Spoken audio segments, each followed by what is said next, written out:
କେତେ ଦିନ ହେଲା ଆଜି ଚତୁର୍ଥ ବହୁତ ଧୀରେ ଧୀରେ ବଢିଲା। ପ୍ରଥମ ଦିନ ଆଇଥିଲା କମ୍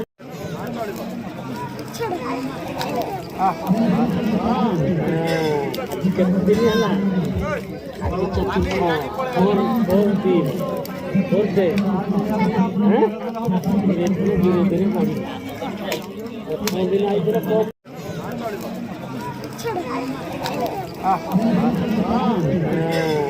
କେତେ ଦିନ ହେଲା ଆଜି ଚତୁର୍ଥ ବହୁତ